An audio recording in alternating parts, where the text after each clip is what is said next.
इस्लामाबाद में अमन अमान बरकरार रखने के लिए पाक फौज तैनात, शहर के कई इलाकों में गश्त, जवान डी चौक भी पहुंच गए। खैबर पख्तूनख्वा से भी फौजी दस्ते रवाना।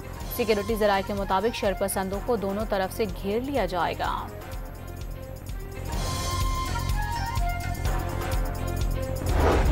अटाखोर्द के मकाम पर रोड दूसरे रोज भी दोनों तरफ से बंद। पंजाब से खैबर पख्तूनख्वा की तरफ जाने वाली सड़क भी बंद। मालबरदार गाड़ियों की लंबी कतारें लग गईं। खवातीन और बच्चों ने रात सड़क पर गुजारी।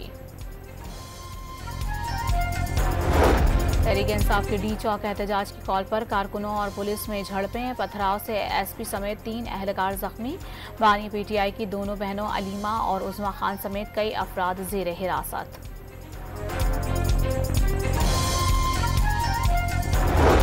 हर सूरत डी चौक पहुंचने का ऐलान करके निकलने वाले वज़ीर आला खैबर पख्तूनख्वा गंडापुर का काफिला बुरहान इंटरचेंज से आगे ना बढ़ सका। कारकुन कंटेनर्स हटाने में नाकाम। तहरीक इंसाफ के काफिले ने रात अटक में ही गुजारी। पीटीआई के एहतजाज के पेश नजर जुड़वा शहर कंटेनर्स के जरिए सील मोटरवे के साथ खंदकें खोदकर मिट्टी के ढेर लगा दिए गए। इंटरनेट और मेट्रो बस सर्विस बंद। लाहौर में भी तहरीक इंसाफ के कारकुनान के खिलाफ क्रैकडाउन। पुलिस ने छापे मारकर 500 से जायद कारकुनों को हिरासत में ले लिया।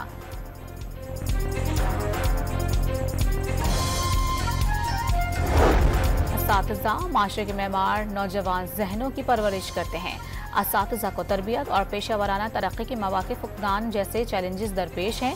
सदर मुमलिकत आसिफ अली जरदारी का आलमी यौम असातिज़ा के मौके पर पैगाम। सऊदी फौज की रात गए लेबनान पर फिर बमबारी। एक रोज में 37 शहरी इसराइली दहशतगर्दी का निशाना बने। जनूबी इलाकों से शहरियों को फौरी इनखला का हुक्म। इसराइली हमले में अल-कस्साम ब्रिगेड के सरबराह सईद अताउल्लाह अल खाना समेत शहीद।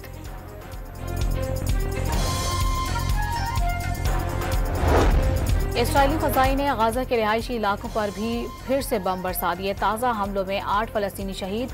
हमास ने तल करीम पर हमले में अपने कमांडर ज़ाहिर अल-औफी समेत 8 मुजाहिदीन के शहीद होने की तस्दीक कर दी।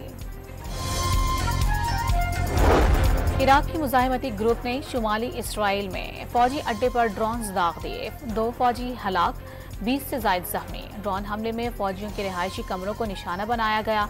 इसराइली मीडिया का दावा। और पाकिस्तान के मोहम्मद वसीम ने WBAF की रैंकिंग फाइट में जॉर्जियन बॉक्सर को नॉकआउट कर दिया।